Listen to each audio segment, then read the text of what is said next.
Julio, continuando con el mismo temario, ¿no? De la reforma laboral y la inquietud que hay en la calle con este tema. La gente, hay mucha sobreinformación que no sabemos qué es cierto y qué no, porque el proyecto de ley realmente no se conoce y el 10 de febrero se empieza a tratar en el Congreso.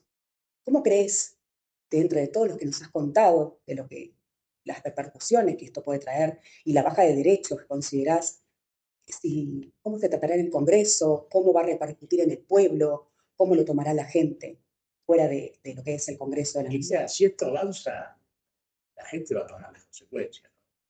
Porque lo que la gente tiene que tener claro es que esta reforma es claramente inconstitucional. ¿Eh? Sí, porque hoy en nuestra Constitución, a partir de la reforma del 94, tienen carácter supralegal todos los convenios internacionales. Están los convenios de la OIT, está la Convención Interamericana de Derechos Humanos, que establece el principio de progresividad de los derechos. Es decir, toda sociedad, todo grupo social puede tener más derechos, pero no puede tener menos, ¿no?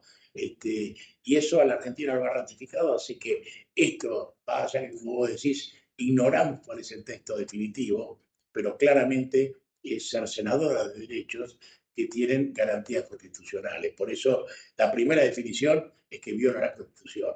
Y nada que viole la Constitución, que la regla de juego de nuestra convivencia como sociedad puede ser permitido, ¿no?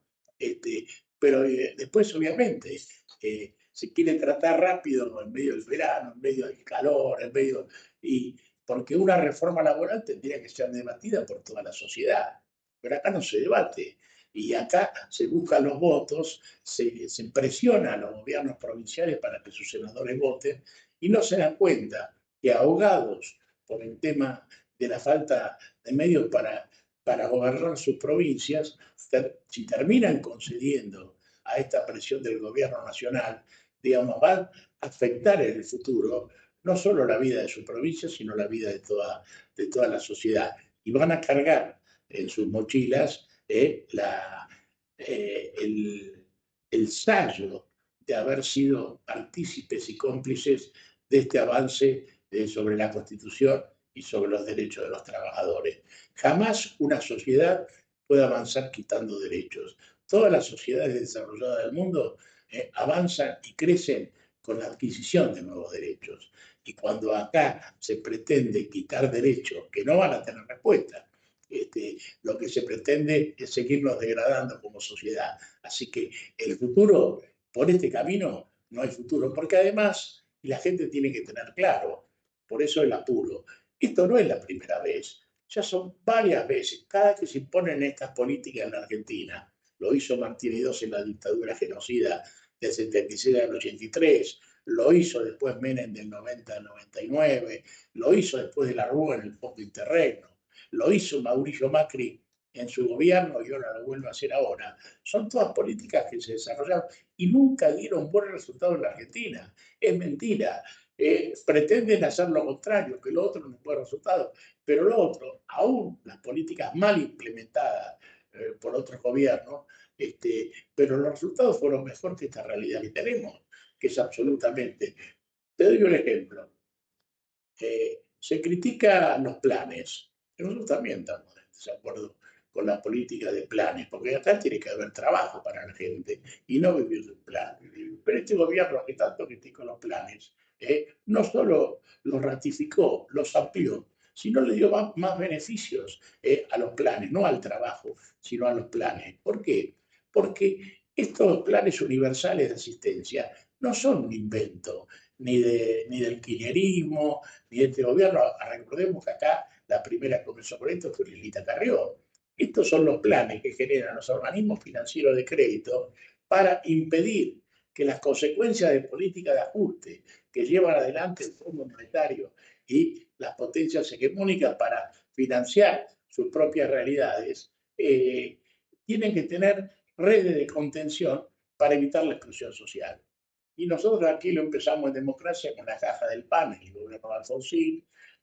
Después vinieron los planes focalizados, cuando cerraban empresas del Estado, ferrocarriles, todo, te hacían un curso de capacitación, te pagaban el sueldo por 6 meses para que vos pudieras capacitarse y reciclarse. Y cuando terminabas el curso y te terminaron de pagar, no tenía ningún trabajo, ¿viste? Era para evitar. Hasta que después creció tanto la marginalidad que llegó el momento de estos planes de contención. Y vuelvo a repetir, el único sector que recibió más aumento que la inflación en este gobierno fueron los planes sociales, la UH, con lo que demuestra que por un lado, como el negro, gritan en un lado, pero los huevos los ponen en otro.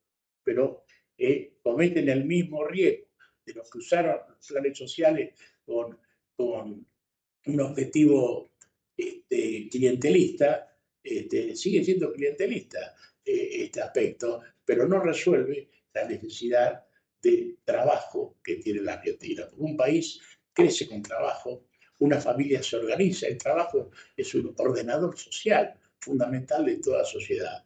Y acá los gobiernos han perdido este sentido que lo repetía Perón siempre, ¿no? Gobernar es querer trabajar y es central para el futuro de la Argentina.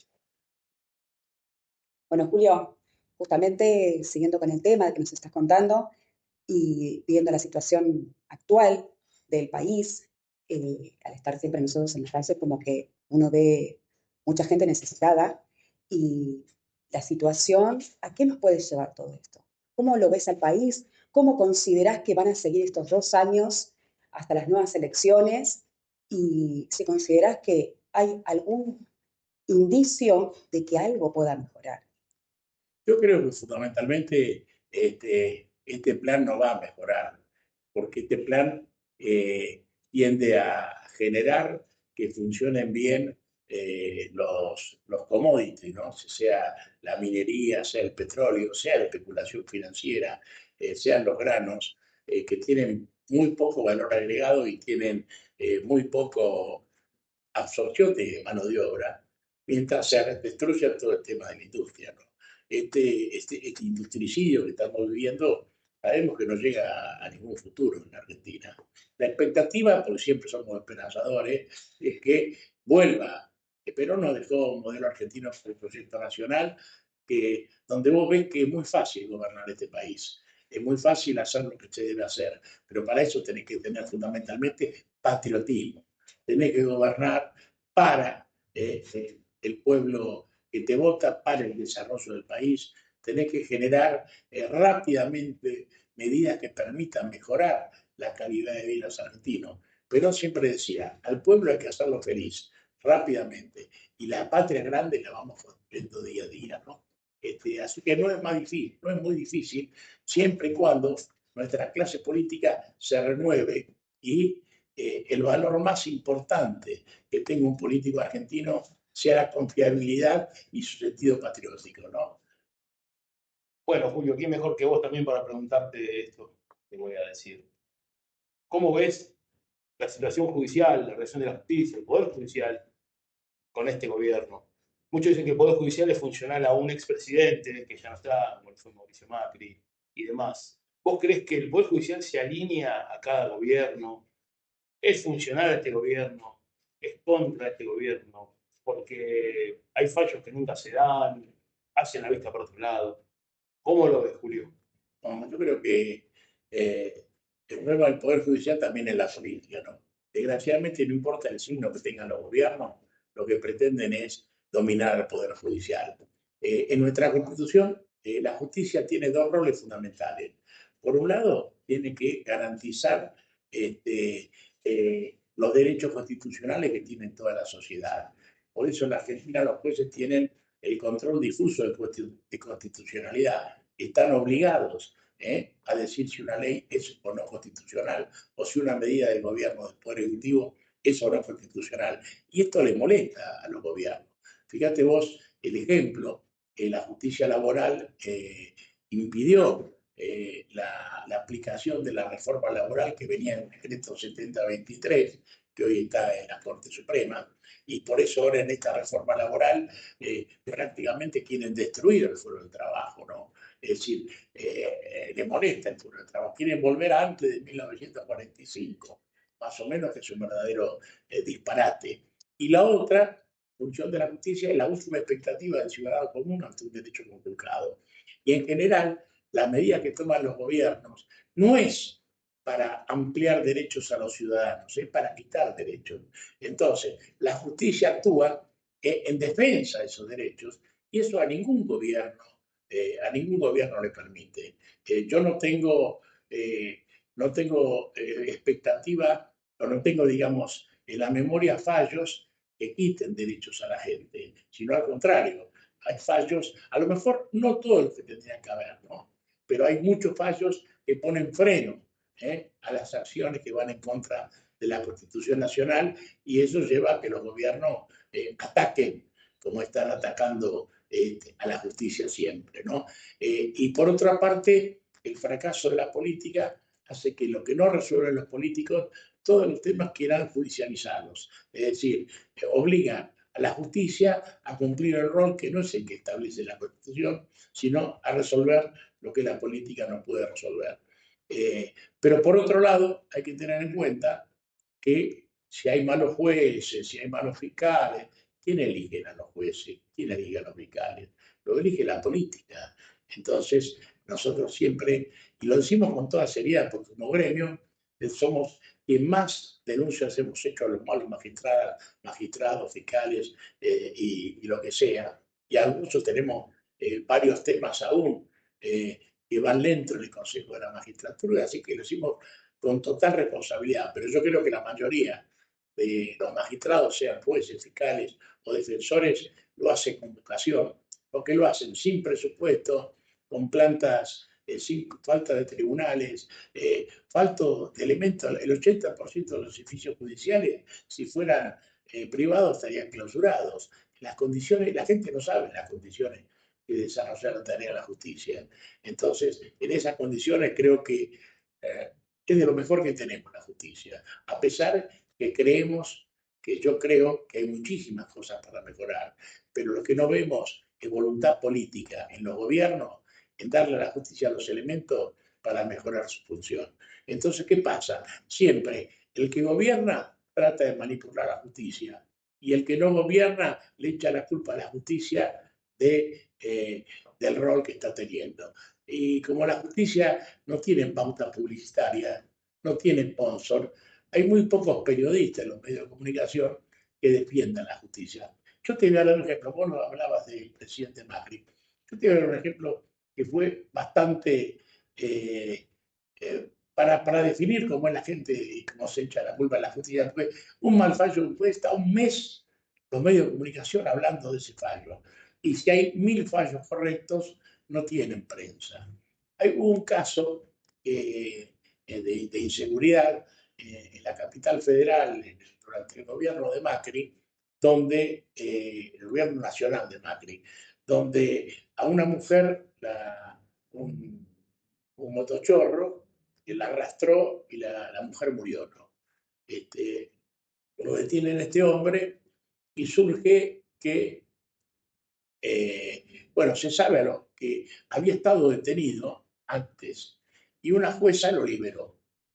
Bueno, ahí salieron el jefe de gobierno de la ciudad, la gobernadora de la provincia de Buenos Aires, que era de capital, el jefe de seguridad de la provincia de Buenos Aires, el presidente de la nación, el ministro de Justicia, todos a criticar a la jueza como que era desastre, desastre, desastre. Y el presidente le dio directivas al representante del Consejo de la Magistratura que linchara un jury para sacarla del cargo a esta jueza. Cuando sale a la luz esto, la jueza actuó cumpliendo con la ley, porque ese gobierno, la que soy ministra, senadora Patricia Bullrich, había hecho la ley de flagrancia, donde se le daban en esos temas flagrantes 3 días tenían para resolver la situación del procesado. La jueza manda oficio a 5 agencias, manda oficio a migraciones, manda oficio a la Fuerza de Seguridad, a Reincidencia, a la FIP, a todos lados, y este hombre no tiene ningún antecedente. Entonces, cumpliendo con la regla, era un delito menor, lo libera. Ahora, ¿quién era este hombre? Este hombre era un colombiano que tenía captura en Colombia. El tipo había entrado a la Argentina no subrepticiamente, entró por la frontera legalmente, Y cuando fue la causa, no surgió de Interpol, no surgió que tenía pedido de captura de Interpol, tampoco surgió de reincidencia, que ya había sido detenido con anterioridad, no figuraba su entrada en la Argentina, es decir, cuando entró a la Argentina nadie captó que tenía pedido de captura en el exterior, es decir, 5 agencias de la Argentina fracasaron. Entonces, con los elementos que esas agencias le dieron a la jueza aplicó la ley. Este tipo salió en libertad, mató a una mujer, y en lugar de hacerse cargo de todo el tema, todo el aparato y todos los medios masacrando a la jueza y a la justicia. Obviamente a los 15 días, cuando bajó la espuma, el gobierno mismo, a través de sus representantes, desligó, digamos, archivaron la denuncia que había hecho la jueza, porque el papelón no lo había hecho la justicia, sino lo había hecho el Ejecutivo, 5 agencias del Poder Ejecutivo. Esto como un ejemplo, digo, ¿no? Pero así es todo. Nos avalanchan cosas. Nosotros vemos al ministro de Economía mentir. En un momento dice una cosa con toda seriedad, dice, no, vamos a cambiar el método que pasó el otro día. Y a las 2 horas, en otro programa, dice, no, nosotros nunca dijimos eso, porque esto ya habíamos pensado que no era el momento para hacerlo. Entonces, te mienten en la cara, los periodistas no repreguntan. Entonces te van generando en buena parte de los escuchas la visión falsa de la realidad y tratando siempre de que sea todo rápido, sin capacidad de reflexión. Nos quieren sacar la capacidad de reflexión. Y por eso el tratamiento de estas leyes están aseguradas. No son debates nacionales donde cada uno pueda profundizar qué consecuencias va a tener para sí. Y que si realmente fueran cosas buenas para la Argentina, es mejor que todo el mundo sepa en detalle lo que significa. Pero se hacen rápido, entre gallos y medianoche, apretando a gobernadores para que den el voto, no por las bondades de la ley, sino prometiendo dádivas por la necesidad de la provincia, y mientras tanto la gente esperando no sabe lo que va a hacer y no sabe las consecuencias tremendas que va a tener esta quita de derechos en todos los que viven en un trabajo o los que aspiran a tener un trabajo digno en esta Argentina. Bueno, Julio, queremos agradecerte que nos hayas recibido en tu oficina. Sos una voz más que autorizada para hablar sobre la reforma laboral antes de este 10 de febrero, que todos estamos expectantes.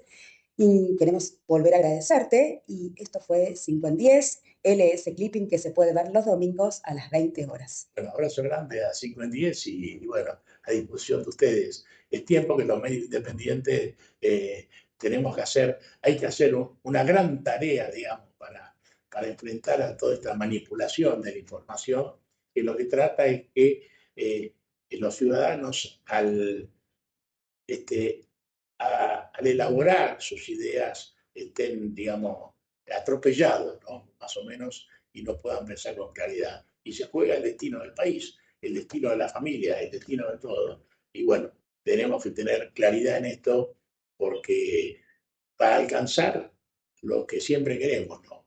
Un pueblo feliz en una patria grande. Gracias, Julio. Abrazo. Muy amable, gracias.